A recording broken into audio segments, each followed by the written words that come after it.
very special occasion, and we are going to open tonight with a performance of the song Deep River, sung by Dan Johnson Wilmot and accompanied by Polly Papadopoulos.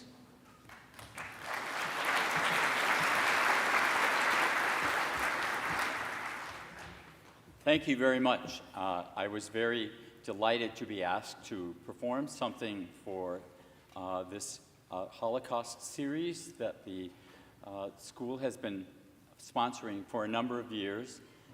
And I had to think about what would be appropriate to sing. And this beautiful song talks about all of mankind's journey to the promised land and coming home to campground. And so I think it's fitting that even though I feel that the beauty of one single piece of music can't offset the things that we're talking about, we'll at least give a pat on the back to maybe bring some comfort to those who, and myself included, who really feel deeply about the horrors of the Holocaust.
Dan Johnson Wilmot and Polly Papadopoulos.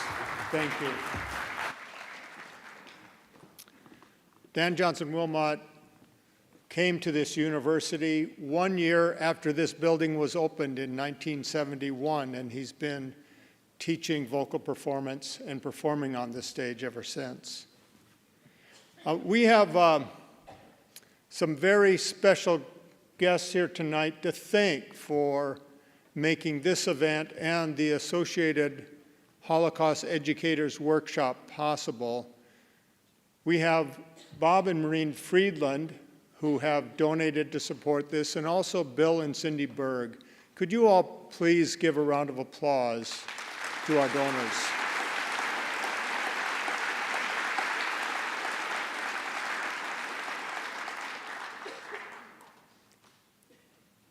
When Daryl and I were talking years ago, she'll tell you more of the story about doing these workshops. We thought it would be very important to bring Holocaust survivors to the campus and to the community for as many years as we could, but then also to extend the lessons of Holocaust education out to the next generation. We wanted to put as many teachers as possible in the presence and be able to spend time with these survivors and with the best educators we could recruit to teach in these workshops. And we've been able to do that for these last 19 years. What we find when we look around the world is that there's a great deal of loss of memory about the Holocaust, and especially when we look at younger generations. 20% of people worldwide have never heard of the Holocaust. At the same time, the FBI statistics indicate that hate crimes have doubled in the last 10 years in this country. So we have a lot of work to do to continue to learn from the lessons of the past, but then also focus on what we need to do to promote a good and respectful and a civil culture. And to that end, Viterbo University is partnering with UWL, Western Technical College, and the organization Leader Ethics in a whole year of events promoting civil discourse. And we'll be kicking that off on March 31st at Western Technical College. So keep an eye out for that. We're going to be working really hard over the next year to promote civil discourse on our campus, but also on our campuses. And now I'd like to welcome to the stage Daryl Klott, who is the person responsible for these lectures and this workshop for all these years. Daryl.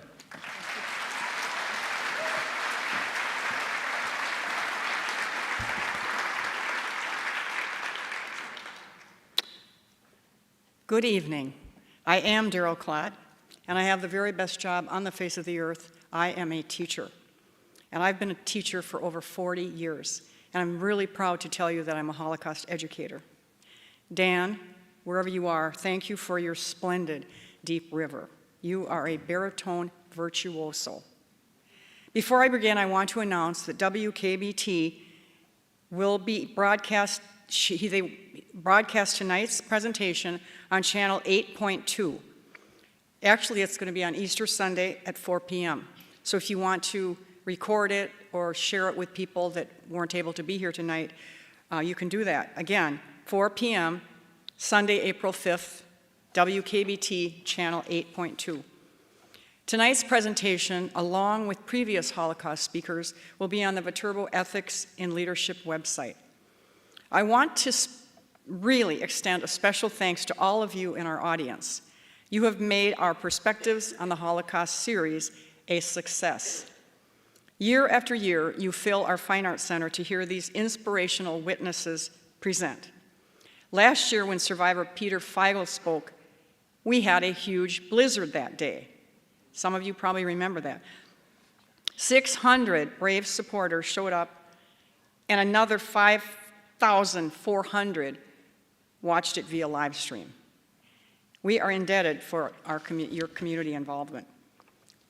As Rick said, we have special guests in our audience. Tonight, who are part of our 19th Holocaust Educator Workshop.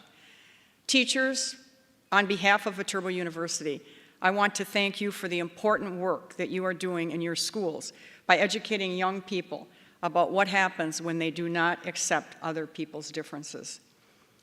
Our schools have the responsibility to teach our students that each of them has the power to make a difference and not be bystanders. Many of you in the audience are familiar with the Franciscan Sisters of Perpetual Adoration. For the past 148 years, they and their local prayer partners have been praying for prayer requests that come in from all over the world. The sisters are Viterbo's treasure, and I want to thank them for their prayers to help keep Holocaust survivor Irene Miller healthy so she could be with us tonight from Battle Creek, Michigan. She actually from Detroit, sorry. She's backstage And she probably is a little surprised to hear that it's the sisters who have been keeping her in good health and not her doctor. Never underestimate the power of prayer. I am thrilled to see so many of you here tonight because you are about to touch history. You will learn about the past from survivor Irene Miller, who lived it. Ultimately, it is only through remembering and reflecting that we can gain an understanding of the past and not repeat it. The age of Holocaust survivors is drawing to a close. Before long, no one will be left to say, I was there, I saw, I remember what happened. This marks the 24th year that Viterbo has been involved in Holocaust education. First through our Holocaust Educator Workshop, and it's hard to believe that the one going on today and tomorrow is number 19, going back to 2007. And as Rick said, we have these teachers in our audience, and we actually have 69 of you involved in this workshop. We started out with 42 in 2007. In 2011, we went from 1 to 2 days because we felt that we were jamming too much information into one day. We canceled in 2020 due to COVID-19, and in 2021, we ran it via Zoom. We've had participants from Wisconsin, Minnesota, Iowa, Missouri, New York, and Alabama. If you're involved in our workshop, either as a participant or as a presenter, please stand up, wherever you are. Please.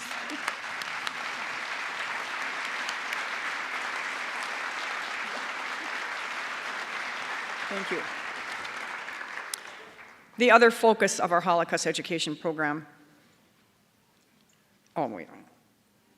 is bringing Holocaust speakers, mainly survivors, to our community. Irene will be our 26th Holocaust speaker in the past 25 years, and 21 of them have been survivors. I've gotten to know Irene through hours of phone calls during the last 8 months. Besides her remarkable survival story, A No Man's Land, in the Soviet Union, I have 2 fun stories to share about her. During one of our phone calls, she told me that she was on the treadmill when I called her. And then she went on to say that she spends 2 hours every day on her treadmill. And no wonder she looks, well, she doesn't mind if I say this. On April 17th, she's going to turn 94.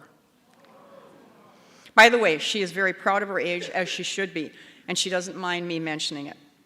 Speaking of her looks, I love this. I commented on how young she looks, and she explained to me, a little paint makes her look what she ain't. I love that, and I'm going to say it again. A little paint makes her look what she ain't. And now, prepare to fall in love with my new friend, Irene.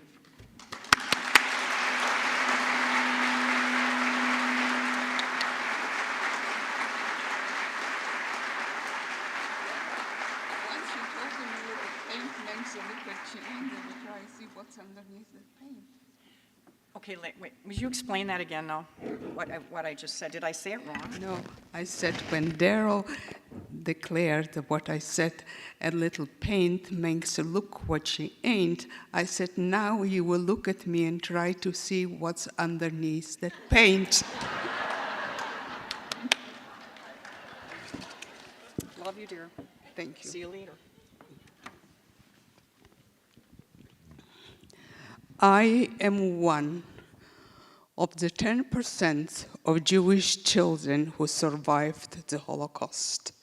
Among the 6 million of Jews who were killed were 1.5 million of children. 90% of Jewish children were killed during the Holocaust. Though I can tell you only about my survival journey, those of us fortunate to be left alive become also the voices of those who didn't live to tell their story. I was born in Warsaw, the capital of Poland. This is what I looked like when Nazis attacked Poland. My immediate family was made up of 4.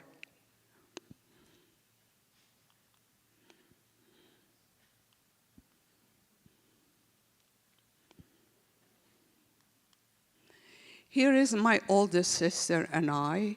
She is here 8, and I am 3. Something is going wrong there. And yes.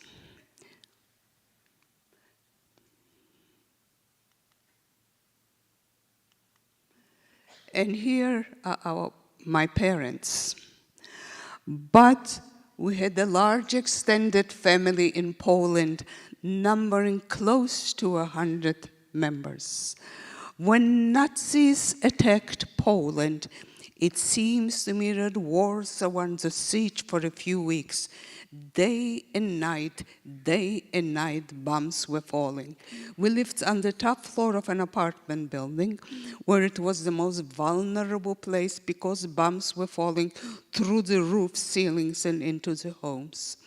So with the cooperation of friends who lived on the second floor, we moved in with them. But even there it wasn't safe from the bombs. One night, a bomb fell into that apartment, exploded by the door, leaving the only way out was through the window, and that was the second floor. My father, who was a very tall man, knocked out the window and jumped, and he says we have to quickly follow him before the whole place gets engulfed in flames, and he will catch us. When my turn came, I stood on the windowsill and looked down. It seemed so far down. I was so scared, I just froze in place. I couldn't move. My mother pushed me out the window. Somehow, my father did not catch me, and I fell on a pile of glass, cutting my arms and legs. When the family was down, my mother picked me up, carried me to a bomb shelter, and there she was sitting, pulling out shards of glass out of my limbs and sponging the blood with her nightgown. These running to bomb shelters occurred over and over, particularly at night. At some point, we lost the water. A bomb severed the water pipes, and the only way where we could get at least drinking water is running down the street when there was still a functioning faucet and filling containers. I remember where I was when Nazis entered Warsaw. I was in our own apartment. I don't know if it was the 4th or the 5th floor, but I was too high up to see the face of the Nazi soldiers. They were filling the width of the street, 10, 15 abreast.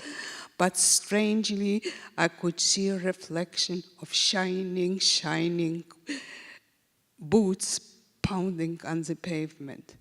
You know how long ago that happens. When I speak in schools to students, I tell them that this happened not just before their parents were born, but before probably all their grandparents were born. Yet, there's still some sounds, some smells, aromas to which I still now react emotionally. One such sound, a heart pounding on a surface, or rather pounding on a hard surface. I hear it and I tighten up. My parents felt that being Jewish, and my father was the leader in the labor union in the Jewish division. As such, they were liberal, open-minded people. They felt that they would be among the first ones to be persecuted by the Nazis.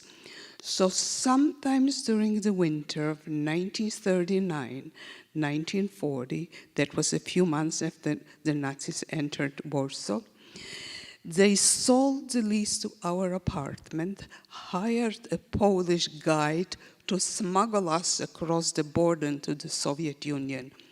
On one side, Poland borders with the Soviet Union. Why to go there? Because at that time, the Nazis were not there.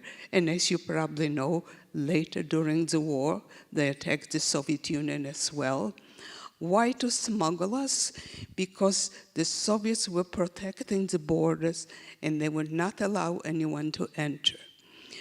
I remember the last leg of the journey trying to cross the border.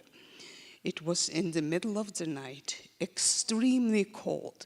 We were wearing layers and layers of clothing to keep warm and also to minimize on the luggage.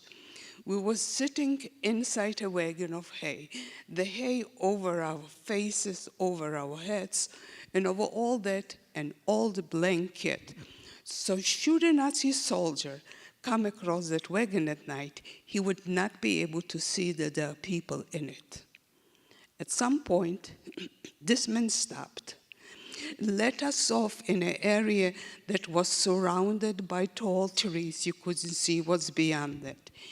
He said that we crossed already the border and pointed where in the morning we were to take a train towards the city my parents were headed, called Bialystok. We huddled up for the remainder of the night, and when we woke up in the morning and left that secluded area, we saw fields with open, covered with snow, with people laying on the snows, leaning against bags or whatever. This man did not take us across the border. He left us on the no man's land. Of course, our parents did not want to return back to Poland from where they were trying to escape. My mother pulled out a blanket, spread it over the snow between the people. People were sitting very close one next to the other. She pulled out also a down comforter, commonly used in winter in Europe. And this place in an open field in the winter became my home for about 6 weeks. My mother would repeat to me over and over, move, move. If you move, you are not going to be that cold. I moved as much as I could. And when I couldn't anymore, I would crawl under the covers. At some point, my feet got frostbitten. I had open wounds.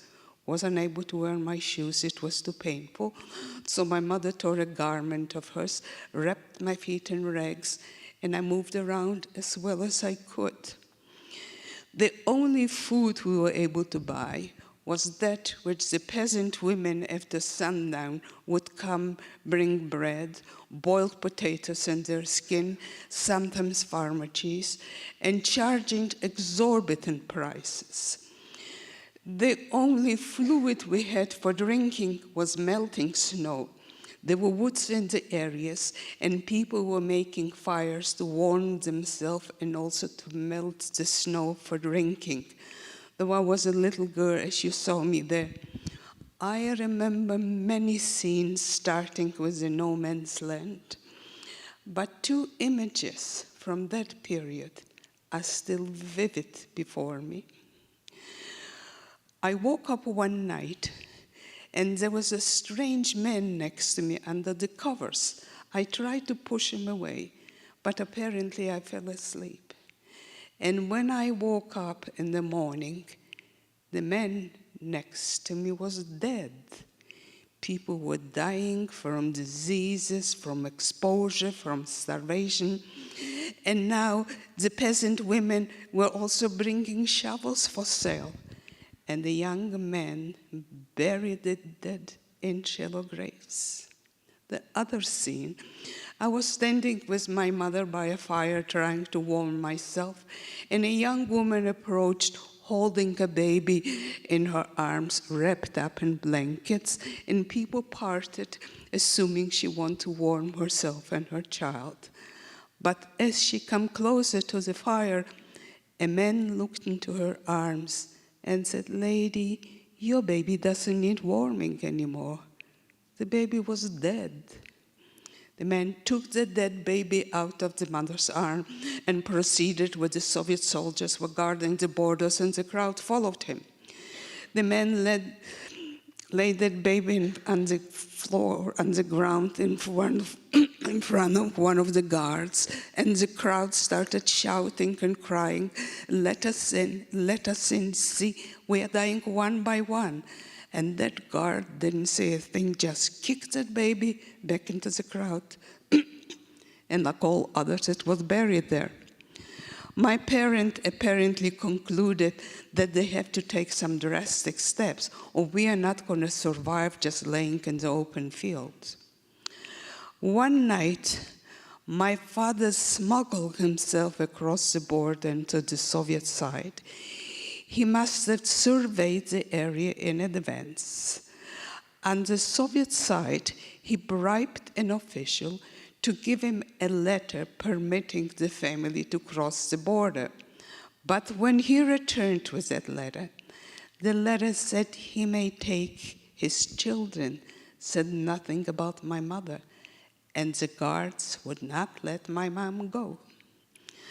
Our parents decided that my father will take my sister and myself to safety and see what he can do thereafter to bring over mom. We walked a whole night in the forest, and for me the pain was so extreme. The open wounds on my feet were wrapped in soft rags, and the earth was frozen and hard. But eventually, we made it to the city Białystok, where my parents were headed. Around that city were clusters of Jews from Poland. We ended up in one such cluster, a wooded area with a lot of scattered little cabins. This must have been at one time the property of a wealthy landlord and those cabins for his workers. No furniture of any kind, just a few families on the floor in each little cabin. But after being for 6 weeks in an open field, laying on a wooden floor with a roof over my head, I probably felt like a queen in a palace. My father had no more money left, and also travel in the Soviet Union then was forbidden. Only those who were big dignitaries or had a lot of money to bribe an official would be able to get a ticket and permission to travel.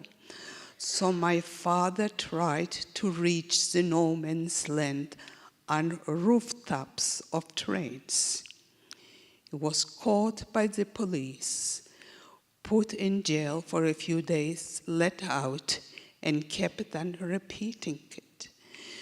During all the time, when our father traveled on top of the trains trying to reach the no man's land to save our mother, my sister and I were left alone. Here and there, a caring person offered us a meal, but I don't remember what and how we were able to eat beside that. Eventually, our father made it to the no man's land, but by the time he got there, no one was there anymore. The Nazis came, took all the people, including my mother, put them in trains in direction to Poland and Germany. For a little girl to think that she might never see her mama was very difficult to understand and even more difficult to accept. Our father found some work in the city, was commuting daily by train. My sister and I were left alone. She, 5 years my senior, became my little mama, and we managed as well as we could. Days went by, weeks went by, maybe even more. Nothing unusual happened. Then one day, we were standing over a basin propped up on a low stool, trying to do the family laundry. What did I know, a little kid, how you do the laundry? I spilled it on the floor, on myself. My knuckle got bloody. My sister was angry. I was upset. Amidst of all the tension, the door to our cabin opened, and our mother walked in. You can imagine my enormous joy and excitement, but also confusion. I didn't know whether she was alive, and it seemed to me that so long has passed since I last saw her, and suddenly she showed up. It took me a very long time to trust that my mama will not vanish one day. I thought maybe she suddenly appeared and then suddenly she would disappear. And I would wake up at night touching, is mama here? Well, we were happy now. We were together. That was the most important thing. And also, we were no longer hungry as we were in the no man's land. Whatever our father was earning was enough to buy food. But the joy did not last for very long. We started hearing that Soviet soldiers were coming in the middle of the night and taking away all the young men. And no one knew what happened to these men. And my father then was a young man. One day, there was a rumor that our cluster was scheduled for such a raid. So my mother took the train to the city where Dad worked to warn him not to come back until he hears from her. But she missed the last train coming back to us that night. And that night, when my sister and I were alone, Soviet soldiers kicked in the door of the cabins. Get your stuff. They gave us a few minutes to pick up whatever we could, and they marched us to a train station where there was a long line of cattle cars. And they would shove in as many people as they could in each of those box cars. My sister and I cried and cried that we are not going to go without our parents. And those soldiers kept on telling us all kind of lies. When the platform was almost empty of people, we saw from a distance a small truck and our parents on it. Was I happy to see them? I was so relieved to see them. I didn't even ask how they heard about the raid, how they found transportation. All that mattered to me, they were there. And as soon as they arrived, they shoved us into one of those box cars. So many people in each of them that there was no room for anyone to stretch themselves on the floor. People were leaning against bags, against suitcases, against the wall, wherever they could. There were 2 sliding doors that would pull the boxcar together. On the outside, across them, a heavy metal bar to hold the doors in place. When we were inside and the doors pulled, it was so dark you could hardly see. No windows, no lights. This was meant for transportations of cows, horses, and so on. The only light we saw was that which was coming between the cracks of the boards. Once a day, soldiers walked around with buckets of soup, and everyone was given a cup of soup. On the days when we were lucky, we got with it a little piece of bread, but those lucky days were very far apart. Most of the time, a cup of soup was the food for the day. Every morning, they let everyone out simultaneously under the train to relieve themselves. Doesn't take very long. You forget about the notion of privacy, but do whatever you have to do. People were extremely hungry. Many were sick. And everyone, scared and anxious, not understanding why the soldiers picked us up, where they are taking us, and what they will do with us. We're on that train somewhere between 6 and 8 weeks. And then, through additional means of transportation, delivered to a labor camp in the Siberian taiga. Taiga is a dense forest covering the northern part of Russia. Our little houses, wooden little houses, were placed right against the forest. Bears would come to the door front.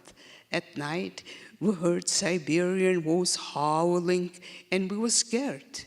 We heard stories about wolves attacking people at night, that is in the dark.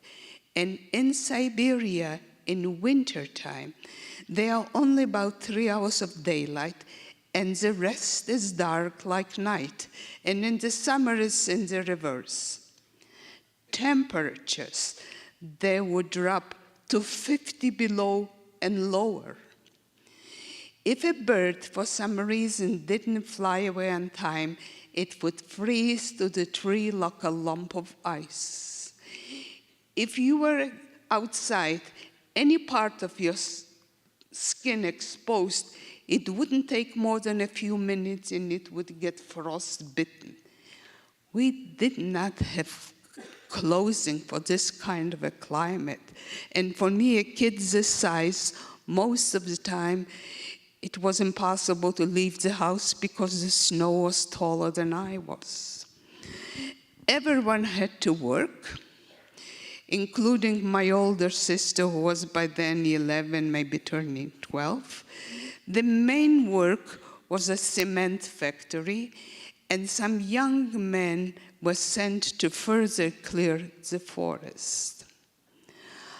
I did not talk to my children about my Holocaust experiences. I did not talk to anyone about it until a few years ago. There were people who worked with me for many years, and all they knew is that I was born in Europe. But my youngest child, Naomi, kept on asking me, and apparently I related some bits and pieces to her because I found in her high school writing reference to two situations in Siberia. There was one store there, of course, the governmental store. Rarely would you go there looking for something you need for your daily life, and they had it there. But people would frequent the store anyway to see what do they have to have in the store today. But no matter what they had, everything was rationed, including bread. My mother sent me once to the store to get the family's rations of bread. Bread came exposed, loaf black like mud and heavy like clay, sitting on the counter, and the clerk would weigh, in our case, what was the portion for 4 people. And I told Naomi that I was given a large piece, and with it a tiny, tiny little piece. And it took so much willpower for me to resist my desire of eating the little piece because I was extremely hungry. So Naomi said, if you were hungry, how come you didn't eat it? I told her that this was the bread for the whole family, and we had to wait until Mama divided and let us have it. But no sooner did I hand over this bread to my mother, she put the little piece in my mouth. Other time, we were given, my other story, we were given a tiny, tiny little piece of land. And we planted potatoes. And my mother said, on the day we harvest the potatoes, we will have one meal that you can eat as many potatoes as you want to. The day we brought the potatoes from the field, the store had fresh herring. So my mother got one herring, cut it into little pieces. We baked the potatoes outdoor and ate it with herring. Oh, was that good. I don't remember how many potatoes I ate, but I remember a thought that stayed with me thereafter for a very, very long time. I thought, when I grow up, maybe I'll be so lucky that I'll become rich, very rich. Then I'll be able to eat potatoes every day. I thought that to eat potatoes whenever you want to, you had to be either rich or royalty. You know, I am neither one nor the other, but I do eat potatoes.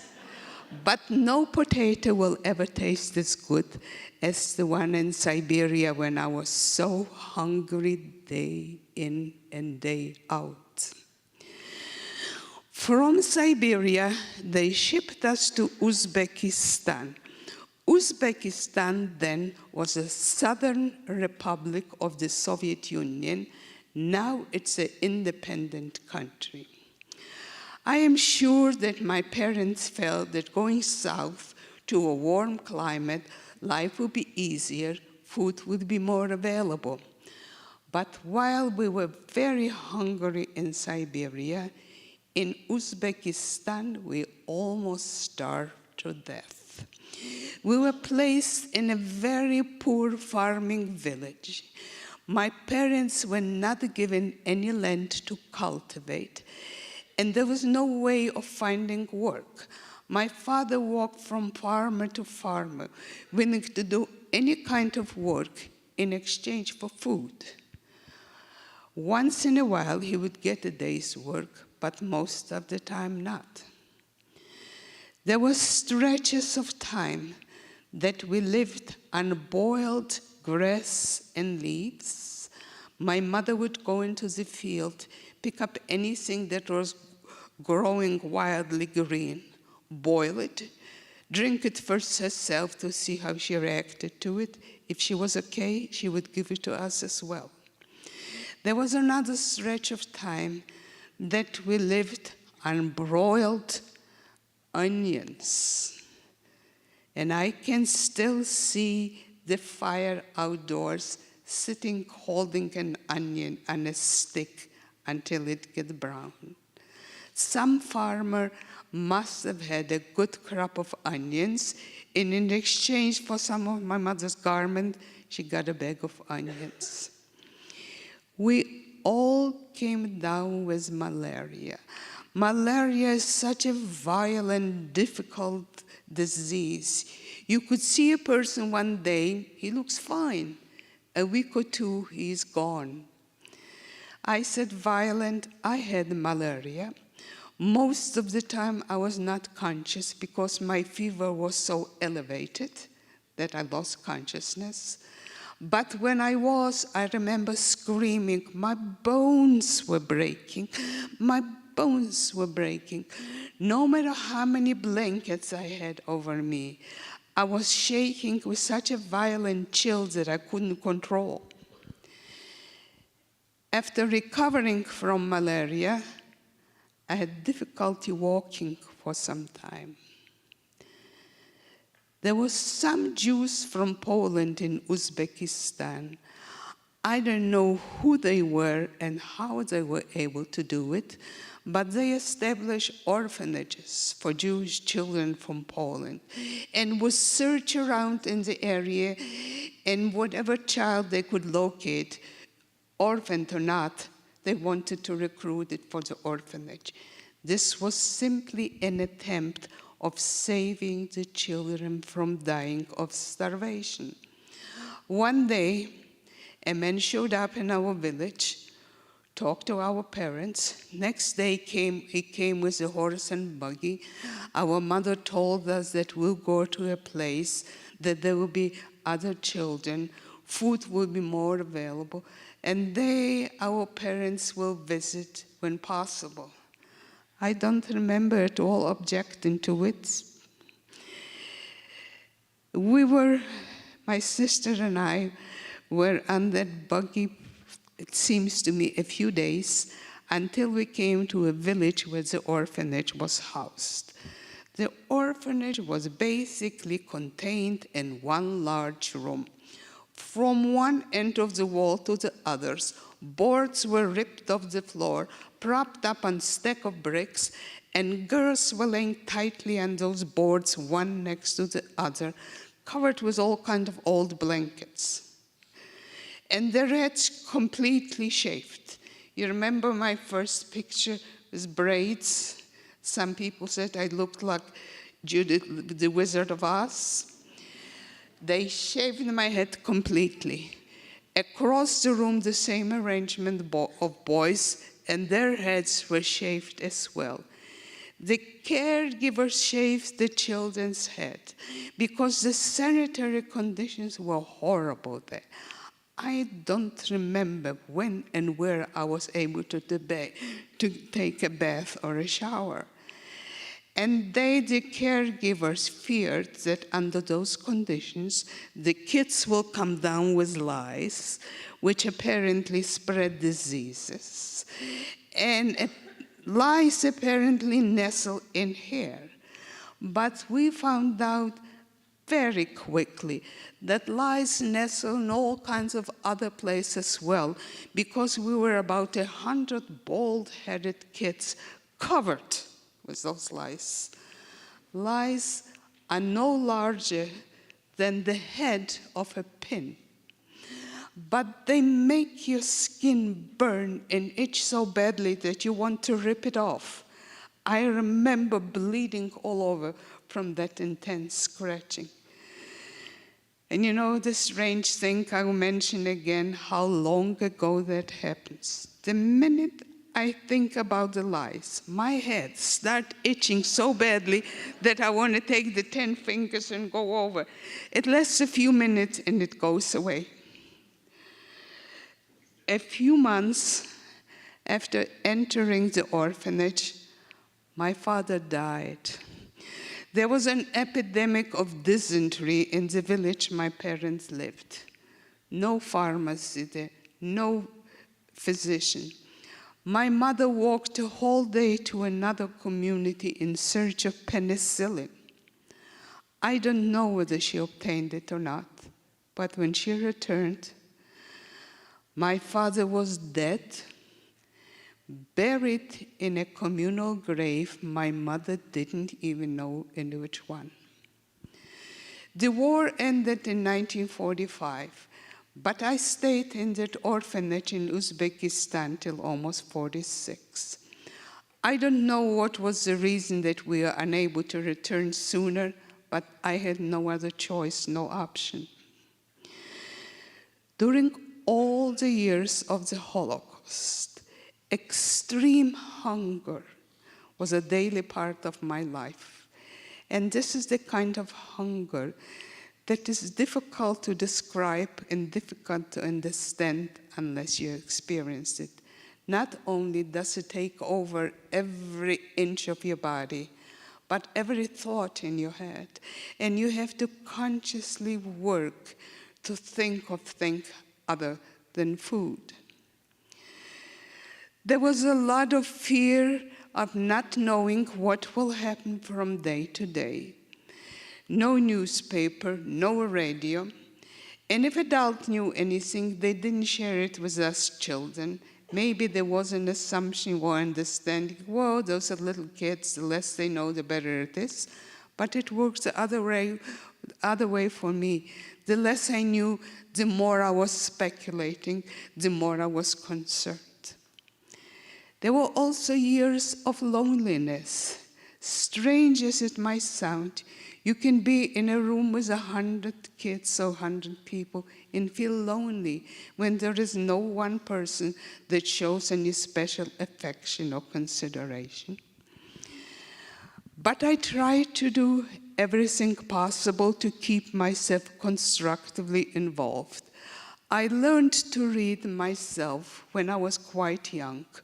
Polish, because Polish was my childhood language. And while in the Soviet Union, I learned to read and to speak Russian. And I would read anything in one language or another that I could put my hands on. My educational opportunities were extremely limited. Here and there, I kind of attended a semi-school, but extremely limited.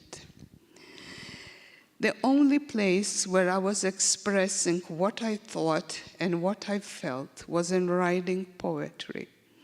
I was writing poetry since I was a young girl.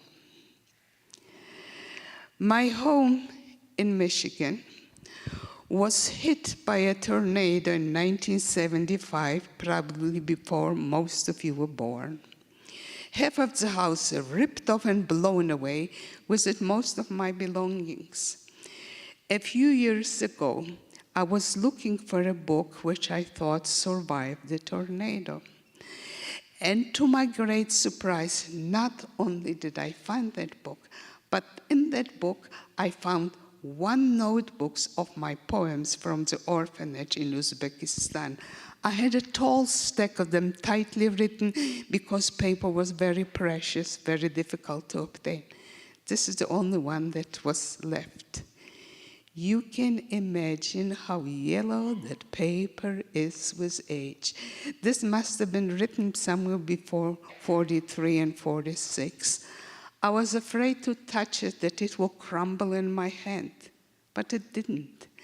And reading some of those poems as an adult surprised me that nothing in it indicates this has been written by a child. Nothing cute, nothing funny, just expressing longing for normalcy. How wonderful it would be to live in a small place with my family, not 100 kids in my room. How great it must be not to be hungry. I am sure I didn't remember what it was, just to imagine. And to see my aunts and cousins and uncles whom I love so much. And of course, to attend a school. I was a child always curious, wanting to know, want to understand, bugging adults with questions.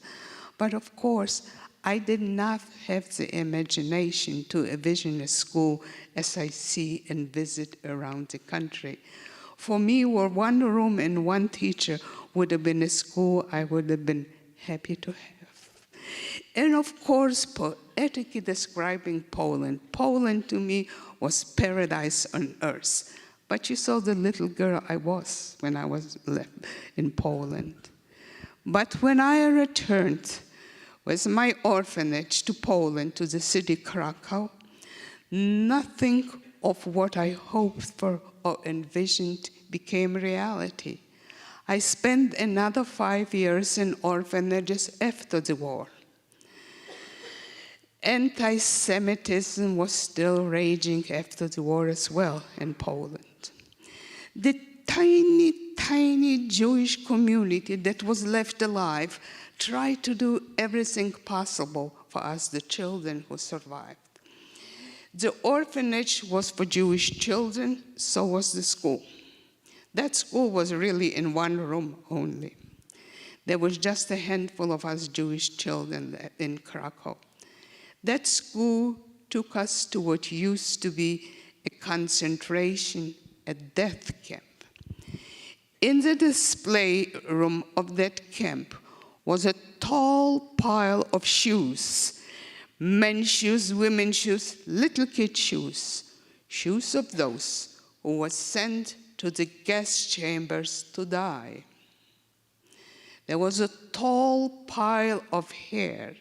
Women who had long hair, they cut their hair before sending them to death, and they used the hair for various purposes. There were lamps with shades made of human skin. Soap made of human flesh. It took me an enormous length of time before I could take a bar of soap and not think of my aunts, uncles, and cousins. I told you earlier that my extended family numbered close to 100 members. Not a single one of them survived. Not a single one. For my mother to continue living in Poland, she felt like living on the graveyard of her brothers and sisters.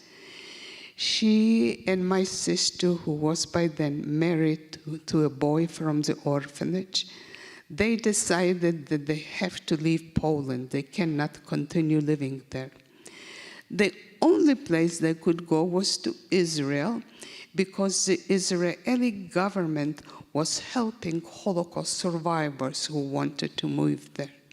I didn't know anything about Israel. I was so eager to catch up with my lost education. I would work in 2 or 3 academic years in 1 calendar year. I was like a sponge absorbing information. But the ruling in the orphanage was that once I reached the age of 17, I will have to leave and take care of myself. I did not know anyone in Poland, nor any other place, other than the people in the orphanage. My mother and my sister lived within a distance that I could periodically take public transportation and visit with them. And apparently they provided some emotional support which I needed, because I did not have the courage to be left alone in Poland after they leave. So in 1950, I joined my mother to immigrate to Israel. This is my mother and I when we arrived in Israel. Israel was a different chapter of my life with different challenges. I did not know anyone in Israel. I knew I would have to support myself, and I was pretty sure I would have to support my mother as well. Though she looked fine, she was a sick woman. And I did not know the language spoken in Israel. But as you can see, I survived. I don't want to leave you with the thought and feeling, here is this poor woman who has such a tough life. I don't think of myself at all that way. Not only am I fortunate that I survive, but to me, more importantly, I am fortunate that I was able to create a meaningful life and significantly contribute to my community.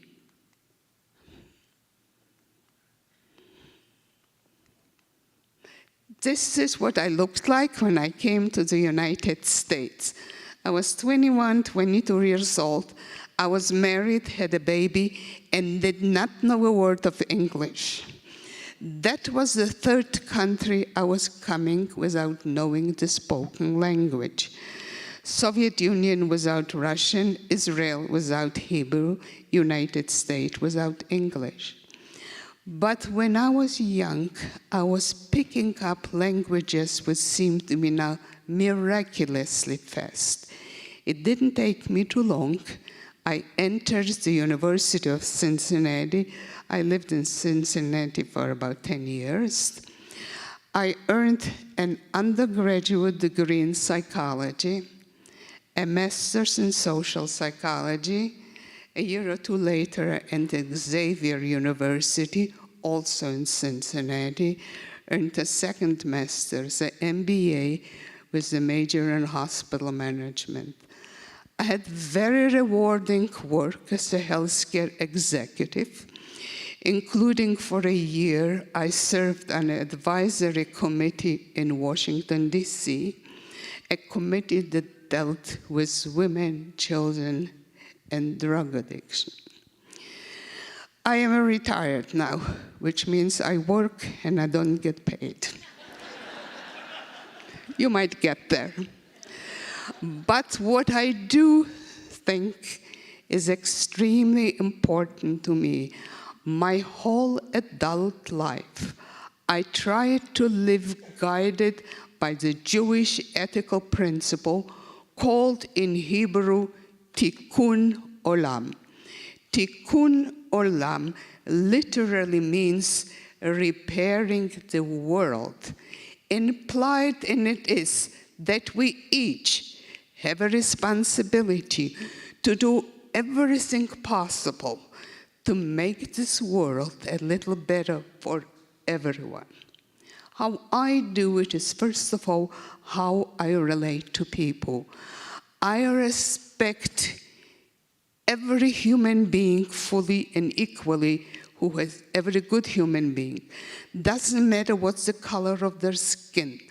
Doesn't matter what's their religion, poor or rich or where they came from. They are good human beings. They have my full respect. I support and help as much as I am able organizations which work worldwide to alleviate hunger. I know what hunger is. I don't want another child to experience that. I use my time and my skills to enrich the life of my communities. I live in the Metro Detroit area. One of these days you might come and visit us there. We have #1 art museum in the nation, Detroit Institute of Arts. Should you meet me there, I will not talk to you about the Holocaust.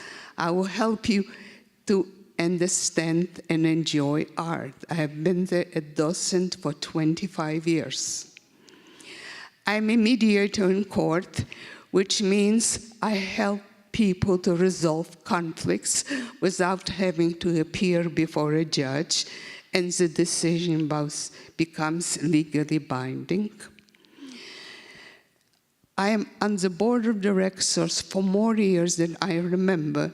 American Jewish Committee, the oldest civil rights organization in the United States. Of course, I studied all those areas in order to contribute, and I do it all as a volunteer.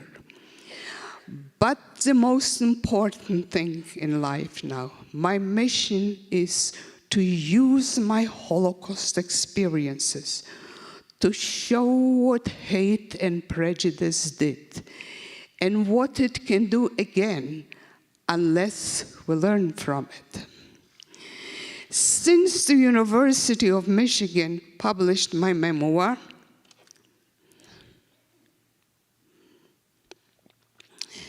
and I will tell you later more about it, since then, I have been invited all over the country to speak.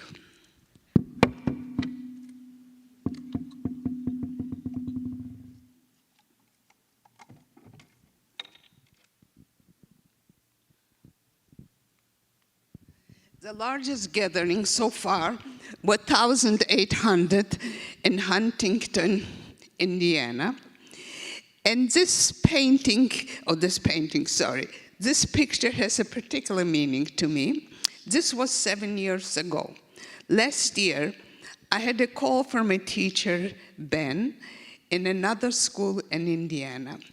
Ben was a student here 7 years ago.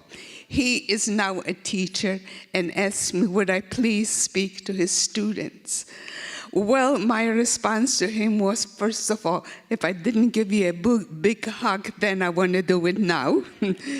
Because I feel like a teacher seeing her students grow to productive adulthood, yes. I came then last year. I spoke again in this school. I spoke at Ben's school, and I spoke at Huntington University, because the principal who was here is now associate director of Huntington University. This is in one of the churches. By now, you know, I look at those things, and it's difficult for me to remember which is where it was. I know this was in Houghton.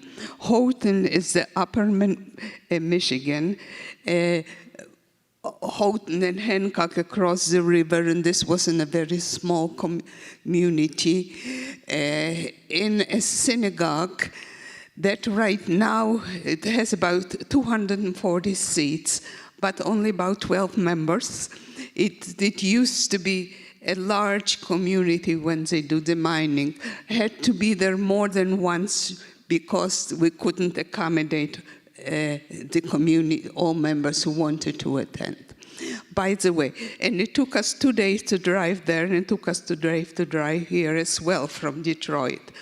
What makes it possible for me to cover all the territory, particularly when it requires so much driving, and I don't like to drive long distances, is my partner, Bob, whom you will meet with the books. He is a great believer in the importance of what I do, and he goes with me everywhere.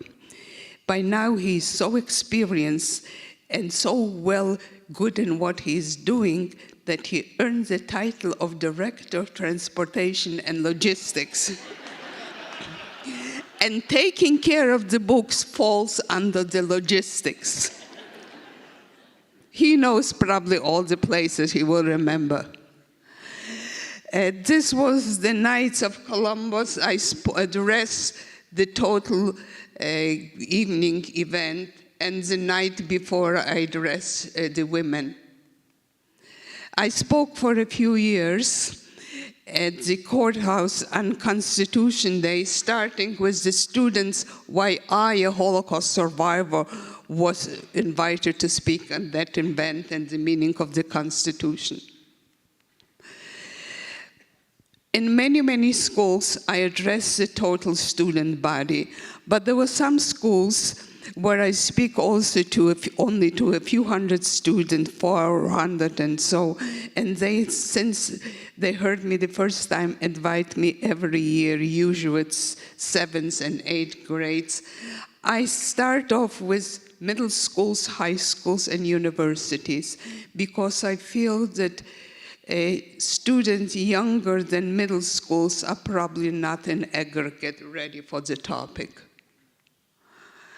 Only once did I speak to 4th grader in Boyne City, Michigan. I was invited for other speaking engagement, and the teacher asked me, would I please speak to her students to study immigration? Look at all those little hands up. They had wonderful questions. Every gathering is extremely important. Time is running out. I am the only Holocaust survivor who travels to speak. But speaking at the military is particularly intensive. This was Mississippi Stennis Space Center, where they test all the rockets. It is like a city of its own. This was Admiral Okun, who bought my memoir and honored me with a special plaque. More recently, I spoke at another military, received a special recognition from them as well. This was Habitat for Humanity, I happen to remember. Sault Ste. Marie. Sault Ste. Marie in Upper Michigan is a very small community. Many schools don't have more than 50 students in total, but they came with school buses within a radius more than 100 miles, filled 800 seats, every seat was taken. The day before I spoke, the same to about 460 adults, and I will come back to that picture a moment later. In 2023, I received the honor as the best diversity program of the year when I spoke to, that was Monroe County Community College, and this is the president.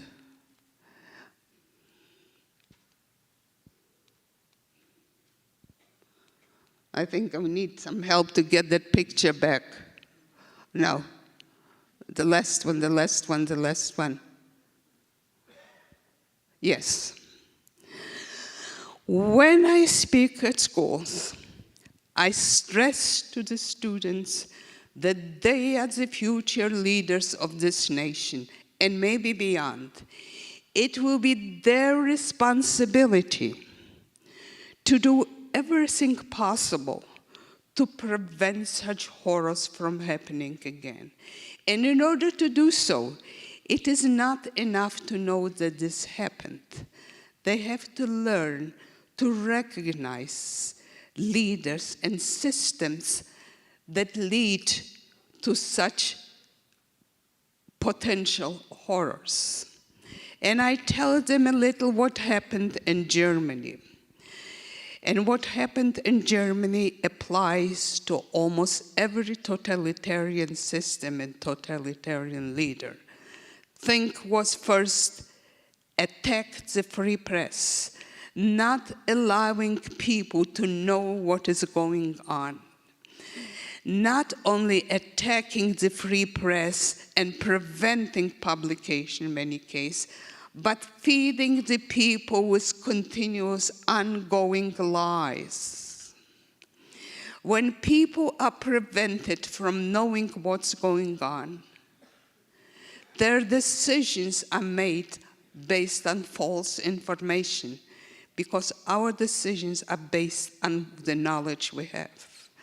Now, when I hear of a governmental entity in our country here that decides what kind of books can be kept in a library, in school, or in a public, I have the image of book burning in Germany.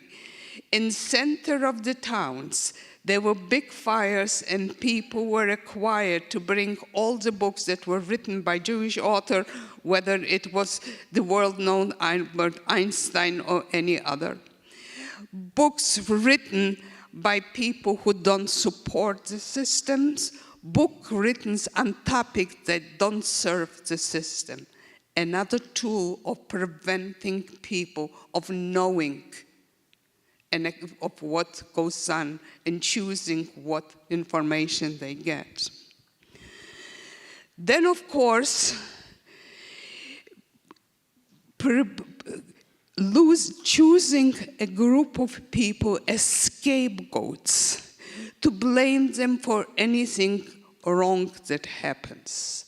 Yes, the Nazis used Jews as scapegoats, maybe because the anti-Semitism was deeply rooted in the Western world, and it was easy to use Jews. I was told that a journalist talking about in the 30s had an interview with Hitler, and I cannot tell you what name of the journalist, and questioned why the Jews. And I am told that his answer, you have to blame someone. Using people as a scapegoat distracts from the reality of what is going on. If you put the blame on them, and the repetitious over and over, you blame them for it, it becomes accepted by many. Their literature, even children's books, has caricature of the Jews, and using the terms of vermin and depicting them as snake, as something vicious. And if you repeat it over and over and over, and no one objects to it, it became standardized and acceptable.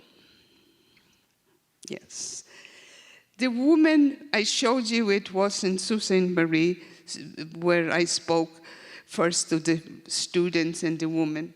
She stood up, choked up with tears, apologizing to me what Germans did to me.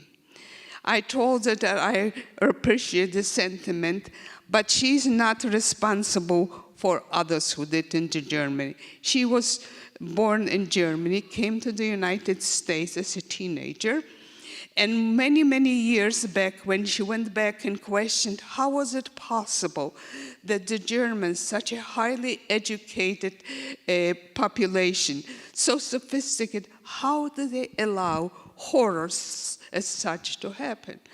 And her family said, you know, we are people who don't like to get involved.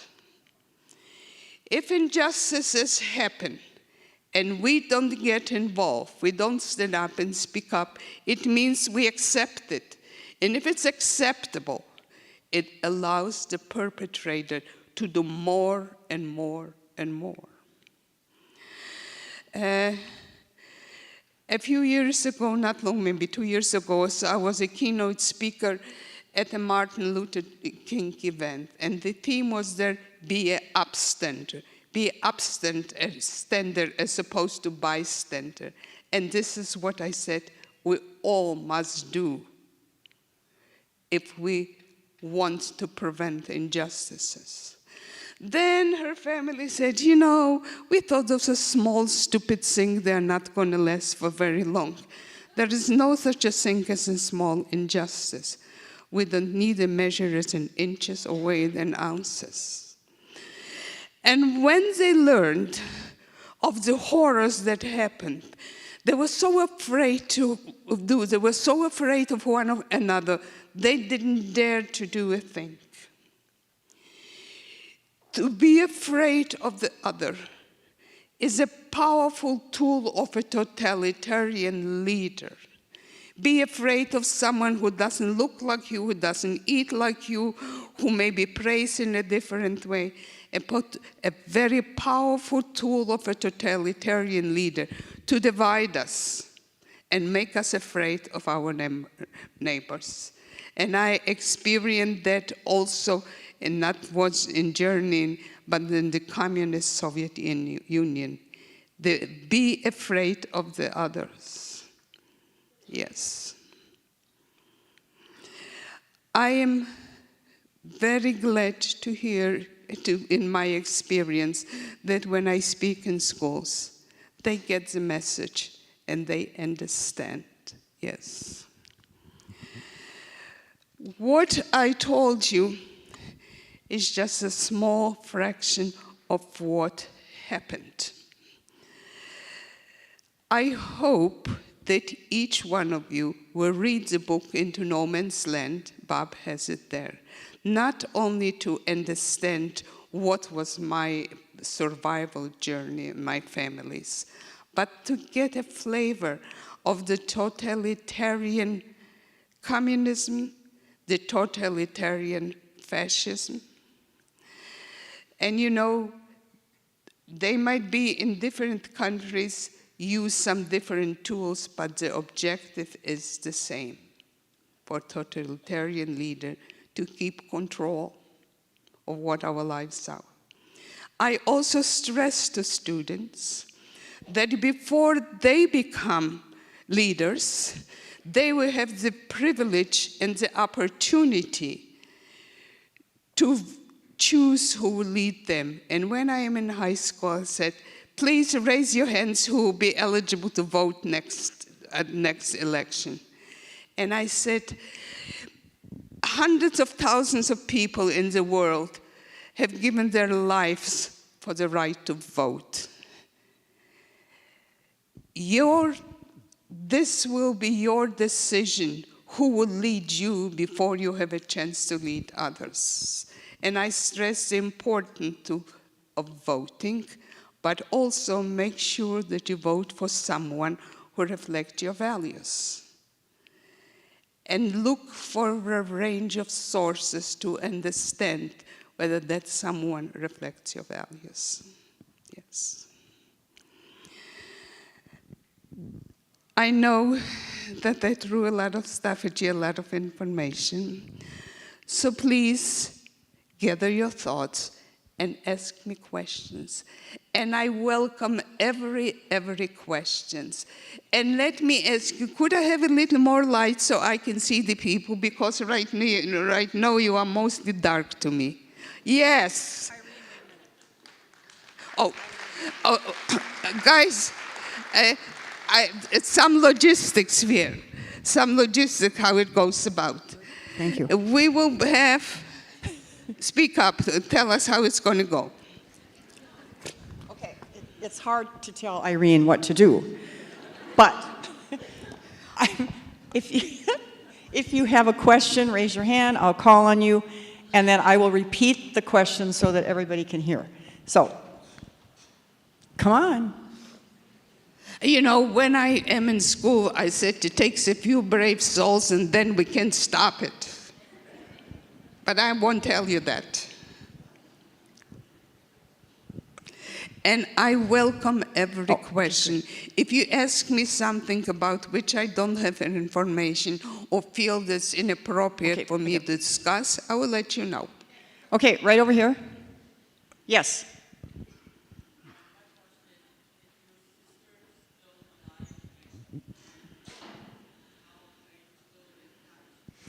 Is your sister still alive, and are you still in touch? My sister died about 6 years ago, And she is the only one who could validate that I ever was a child. Because nothing of my childhood, neither objective nor person, is left. She died. For the last 15 years of her life, she lived in Israel. I would fly in once a year, spend a week or so with her. It took me many years before I could afford to do it, but then. And life wasn't not easy for her. She suffered from clinical depression for many years before she died. But she was surrounded by a loving family. Yes.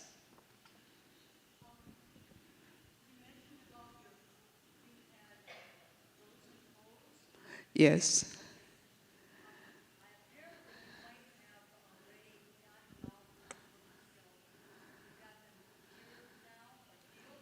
Okay, Repeat she me. mentioned her frozen toes, and this lady wants to know if you're now healed. You know, I still put in 5 miles of walking daily, or if not that, 2 hours on a treadmill. So apparently they healed. But my feet are still very sensitive to cold.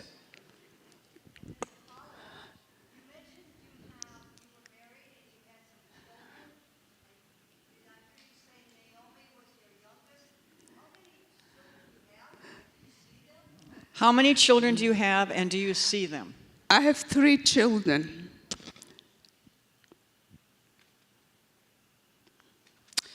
But 2 live only in my heart. Okay, yes.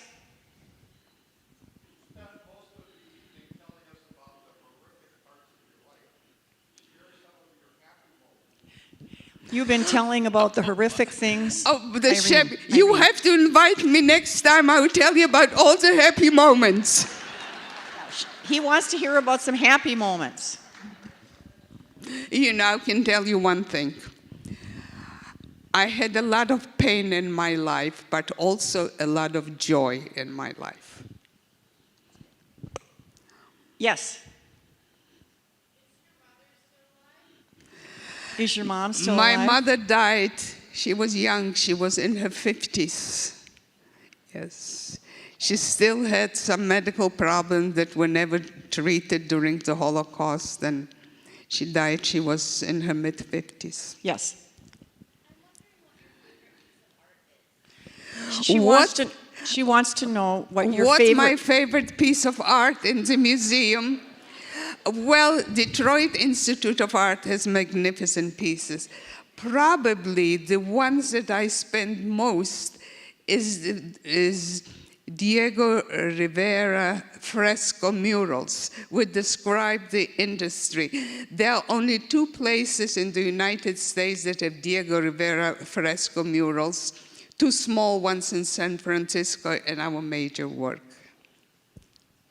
And fresco means it's not painted on top of the walls, in the plaster. Yes. At what age? I would tell you just that I started talking about the Holocaust 212. Can you figure out what age I was?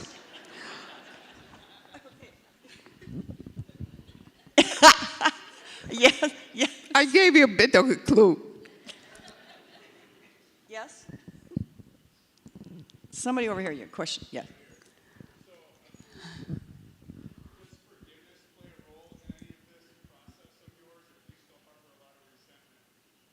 Okay. Tell me, when you say forgiveness, tell me how you interpret forgiveness. What's forgiveness?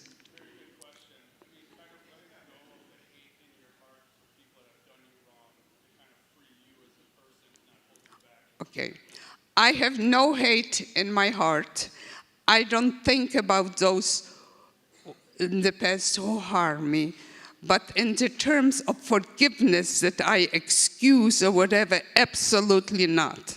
What right do I have to forgive the millions of people who cannot speak up?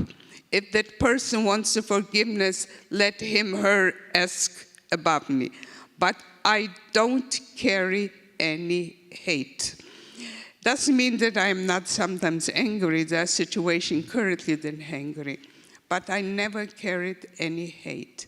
Logically speaking, hate doesn't do any harm to those whom you hate. It becomes a corrosive system for yourself. But it's not a logical decision. I just don't carry that kind of anger in me. Yes. Repeat it. Why do you want to speak about these things? Why do you come and speak? Why do I want to come and speak? Because you and others will have to learn that to prevent it from happening again. If you don't know what happened and you don't learn how those things come about and how to recognize, it's most likely will happen, and you don't know where it might happen. I feel it's extremely important for me to let people know, to let people learn from it, and let people recognize when there are signs that might lead to such horrors. Yes.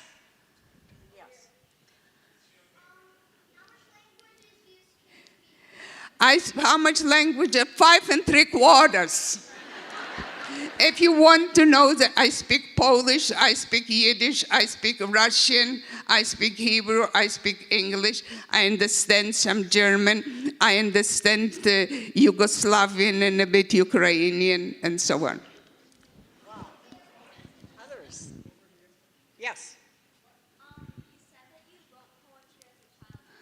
Did you keep writing poetry in adulthood, and did you ever publish any of it? Are you still writing poetry, and has any of it been published? Have not published anything from the years in the orphanage because I feel very protective of it. It comes from a world that I don't think people understand.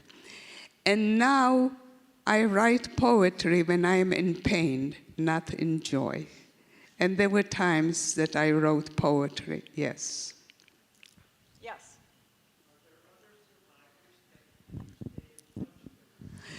Are there other survivors that you stay in I touch with? stayed in touch with survivors in the Metro Detroit area.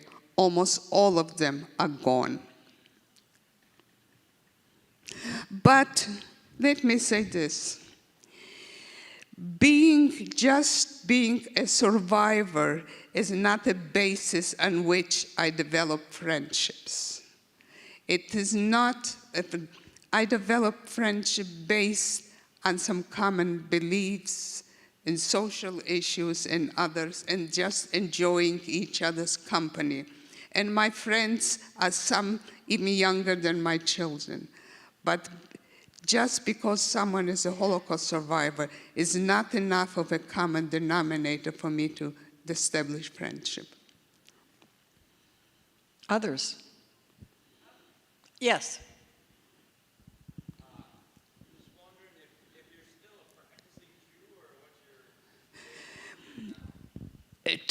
Once you're a Jew or you're a Jew, you don't have to practice, you are still a Jew.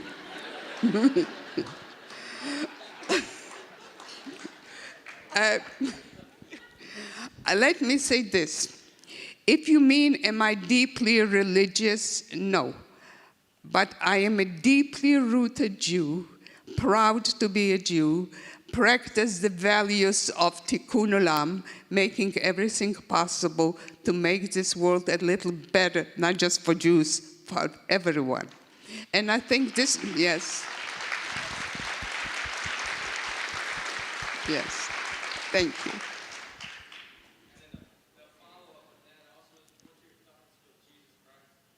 What are your thoughts about Jesus Christ? What is my thought? As a Jew, I don't relate to Jesus Christ. Let me say this. I respect everyone's religion. Bob, whom you will meet outside, my partner, is a deeply rooted Catholic man.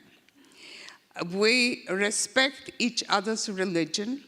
And the main thing, I respect that he's a wonderful human being.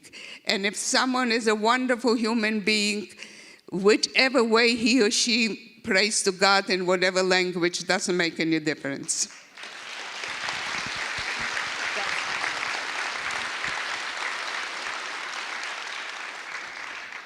Yes. Yes. Oh, sorry. How old my mom was able to reconnect with us. There was one time to reconnect in this, while we were in the orphanage. She went through various methods of that. But then, how she was able to reconnect with us throughout other phases, yes. It took a lot of courage of my mother to do what she did. I describe it in detail in one of the chapters. We have here in the front. How did I meet Bob? Wow, you want to know all my secret in I met Bob in outer space.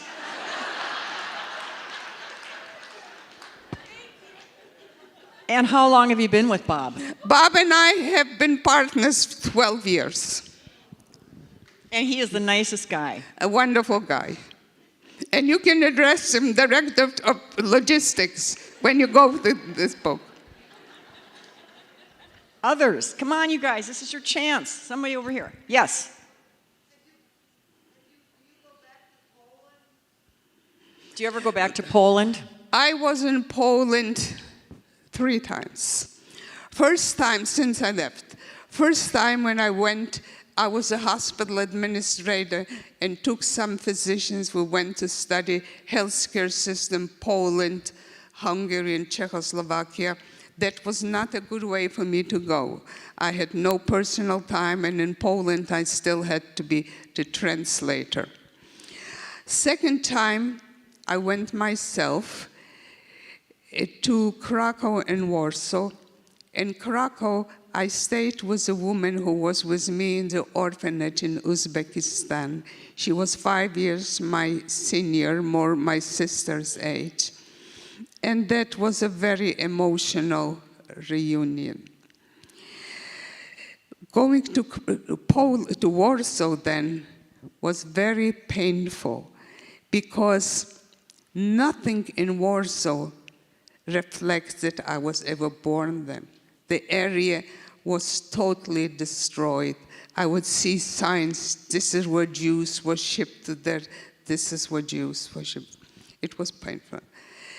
A few years ago, maybe 5, 6 years ago, I took Bob and we went to Poland, to Warsaw and Krakow.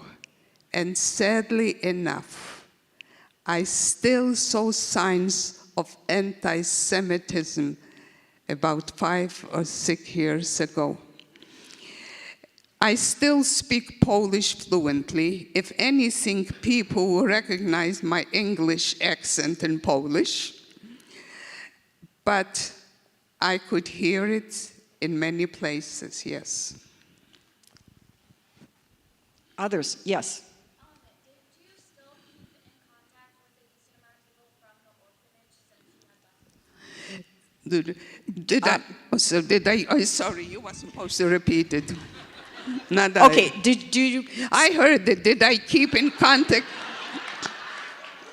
You know, I have to get used to that. Did I keep in contact with any children from the orphanage? For a brief period of time, yes. But they were all scattered throughout the world. If they had any relatives any place, they were eager to reconnect. I visited one with whom I shared a room. In the orphanage, there were 5, 6 of us in one small room. I visited her in Australia, but others, I lost contact. They are all gone. Okay, we're going to have to wrap this up. And I just anybody wanna have a say- burning question? Otherwise, you're going to have to.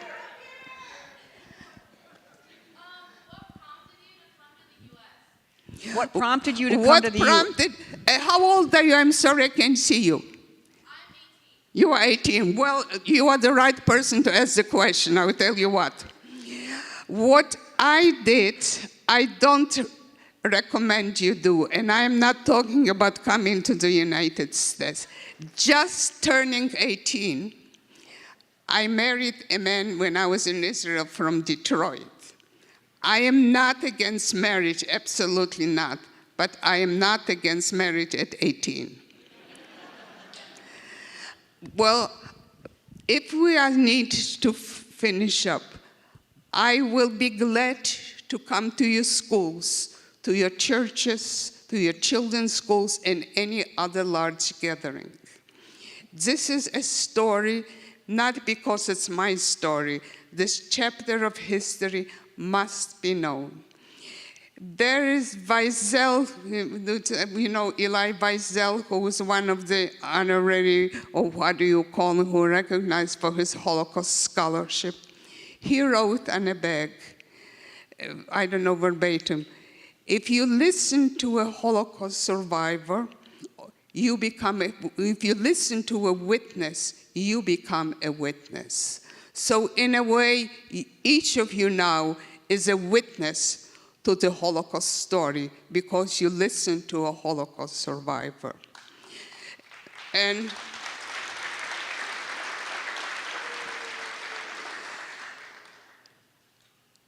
I will be glad to talk to you when I'm out. I will be right there. Before coming here, I had in my garage a long table, and I signed the books. I had 180 books shipped. I signed them. But I signed the books because I want to have more time to interact with you rather than to sip with a pencil. But I'll be glad to personalize any books that you wish to. And if you can, I think Bob has enough book. I suggest think of getting books for your friends. Just because the story needs to be known. And when I am gone, and I don't mean it in any selfish way, this story will be there. Yes. And it is a great book. It really is. Now, we'd love to have you come and join us in the lobby for a really nice reception. Oh, is that the We have two? nice food, and she'll be personalizing the Yes, books. and two, I know I respect that you didn't have your cell phone buzzing and anything else, but from past experience, many people want to take pictures, me kids. I'll be very glad to do it outside. Thank you.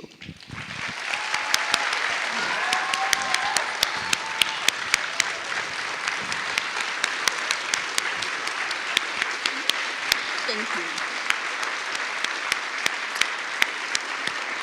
Thank you. Thank you. Thank you.